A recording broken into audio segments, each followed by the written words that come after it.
Vamos continuando então, nós estamos falando sobre os níveis de influência. Aí agora eu coloquei isso como um ponto, porque eu acredito que ele seja muito relevante. Influenciar pela autodisciplina. A pessoa que lideramos, em primeiro lugar, somos nós. Entende? É o que a Bíblia diz lá em Hebreus, no capítulo 4, versículo 12. Né? A palavra de Deus ela é viva e eficaz e mais cortante do que qualquer espada de 2 gumes. Então eu tenho uma responsabilidade na prestação de contas. E a autodisciplina é um termo de fidelidade, que significa firmeza, constância, por aquele que me arregimentou. Entende? Então eu empenho a minha palavra num lugar que eu sou obrigado a cumprir. Não é uma questão de escolha. Não, eu escolhi e tal. Não. Eu tenho que ser fidedigno. O Senhor diz em Apocalipse 2:10, ser fiel até a morte. Então fidelidade é um lugar em nós que tá em desuso. Eu preciso ser fiel, em primeiro lugar, ao Senhor, indiscutivelmente. Amém? Ficou claro isso? Ser fiel ao que Ele colocou na minha vida para cumprir. Isso é importante. Segundo, na consciência. O negligente na obra é desperdiçador. A Bíblia diz em Provérbios 18:9. Então, nós temos várias pessoas que não trabalham a consciência dele com relação a algo que ele está fazendo. Ele cauteriza a consciência dele. Ele deixa, sabe, princípios comportamentais de lado. Ele mente para si mesmo. E o Senhor me disse assim, o momento que você perde a paz de espírito é quando você mente para o Espírito Santo e para a sua consciência. Então isso precisa ser trabalhado nos nossos corações. E um outro ponto é nas convicções. Você tem que ter essa fidelidade. Nós seremos provados, 1 Coríntios 4:2, seremos provados a todo momento. Todos os homens da Bíblia foram provados, mas eles mantiveram uma firmeza, uma fidelidade. E um outro ponto, nos compromissos. Eu sempre digo que pastores têm 3 lugares, líderes, na maioria das vezes, tem 3 lugares que eles mentem para si, mentem para Deus e para si mesmo. Com relação a amor.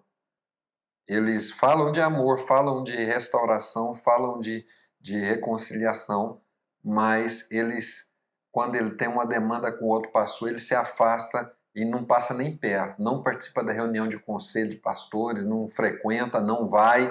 Fulano vai? Ah, então eu não vou não. Está vivendo uma duplicidade na personalidade, isso é falta de fidelidade. Caráter deturpado. Segundo, com relação aos compromissos. Fala que vai, não justifica, sabe? Mente que está fazendo outra coisa, porque estava... precisa ser fiel nos compromissos, né? Fala que vai orar para o povo, não ora. Não, eu vou orar, irmão, pode ficar tranquilo, ora nada. Se posicione, isso é muito importante. Ok? E terceiro lugar, que pastor é mestre para dar uma escapada com relação à fidelidade, é com as finanças. Ei, irmãos, eu conheço vários líderes que não são fiéis nos dízimos, nas ofertas, nos compromissos. Pastor que faz parte aí de conselho de pastor, não paga uma mensalidade, fez o compromisso lá, não se importa. A Bíblia diz em Eclesiastes 5:4 que você não deve votar, mas quando você votar, certamente o Senhor vai requerer esse voto. Diga misericórdia, porque tem vários homens que não têm sido fiéis nos seus compromissos. com a sua família, com o seu ministério, com as suas finanças, com seus horários, entende? Então precisa ter bons hábitos. Esses bons hábitos vão determinar o nosso futuro. Então eu preciso trabalhar isso com muito cuidado no meu coração, entende? Agora, um outro ponto importante, então esse é o 11º, ok? Um outro ponto importante é o 12º ponto. Eu já quero falar sobre ele para a gente encerrar esse assunto sobre os 12 princípios de liderança de Jesus. Quando eu posiciono nesses outros pontos todos que nós falamos, eu vou ter um resultado de uma liderança sadia. Então, o 12º ponto tem a ver com isso, os resultados de uma liderança sadia. Ou seja, eu vou observar se tem algumas dessas características na minha liderança. Só que eu preciso ser sincero para observar isso. Se não há esses pontos, a sua liderança não está sadia ainda. Você tem que observar. Primeiro, autenticidade. A autenticidade é um lugar que falta em muitos corações. Ele vive do plágio, ele vive da réplica, até nas palavras. Não é que eu não possa citar outras pessoas ou pregar o que o outro pregou, não é isso. Mas eu talvez não tenha um comportamento de manter uma fidelidade de ser autêntico naquilo que eu estou fazendo. Eu plagiei, eu conheço pastores que eles conseguem plagiar, por incrível que pareça, os livros dos outros, entendeu? Copia as frases, copia as citações, ele só dá uma mudadazinha, não é original, entende? Então aí é o segundo ponto, originalidade. Primeiro, autenticidade. Segundo, originalidade. Pois o chamado de Deus é pessoal e se estende para o coletivo, mas o Senhor colocou de forma pessoal para você. Então você tem que ser original. Na forma de você falar, na forma de você vestir, na forma de você, entendeu? Você não tem que entrar na massa. Então você quer fazer igual todo mundo está fazendo? Quer falar igual todo mundo está falando? Quer vestir igual todo mundo está vestindo? Quer entrar numa produção de massa? Você vai perder a autenticidade e vai perder a originalidade. Entende? Você vai perder a essência. Você vai perder o melhor de Deus para a sua vida, que Ele nos fez único. Amém? Que coisa maravilhosa, Ele me fez único. Então o pessoal fala, cara, isso é muito diferente do que a maioria. Você tem que ser mesmo. Não se engessa, não cristaliza, procure desenvolver isso. Então, originalidade. Terceiro, confiança. Não é a autoconfiança onde você se posiciona como, sabe, autossuficiente, não é isso. Mas confiança. É uma base de convicção que o Senhor te chama e Ele te capacita e Ele te equipa para que você faça. Não, na minha pouca força eu vou, porque o Senhor vai me levar para esse lugar. Amém? Entenderam isso?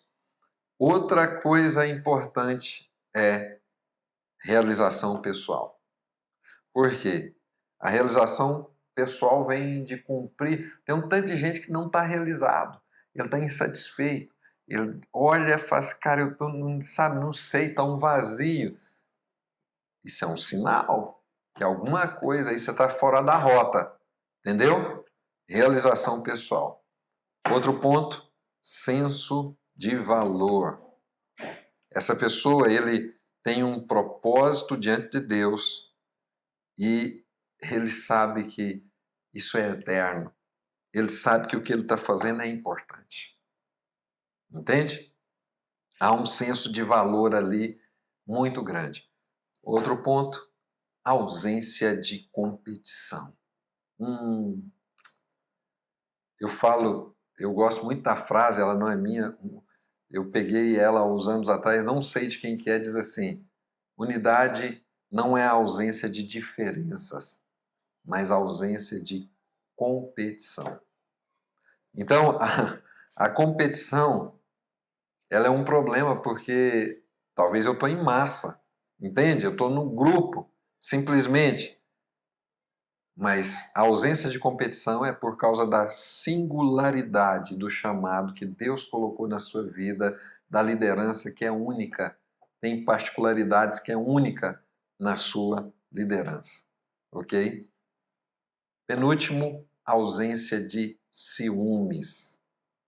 Porque você sabe o seu valor, você sabe que você faz parte ali, entende? Então você tem o seu lugar, você não precisa preocupar com isso. Se você está ardendo em ciúmes, o outro foi chamado, o outro foi citado e você fica ali, mas por que eu... Tem alguma coisa aí para resolver, é uma paradazinha aí, entendeu? E último, ausência de medo. Eu tenho convicção de que eu fui chamado para isso. E não há medo, eu tenho temor. Amém? O medo me afasta dele, o temor me aproxima nele. Amém? Ok? Então, conclusão desses 12 princípios. Jesus não caminhou por aquilo que ele via, nem pelo que ele sentia, mas pelo que ele acreditava. Você precisa acreditar no seu chamado, você precisa acreditar que Jesus te comissionou, você precisa viver isso, sendo proativo e não reativo, sendo totalmente guiado pelo Espírito Santo de Deus. Amém? 12 princípios de liderança de Jesus, eu creio que pode ter somado aí no seu ministério, que Deus te ilumine e te dê direção em tudo que você estiver fazendo. Um grande abraço, muito obrigado por vocês estarem comigo até aqui.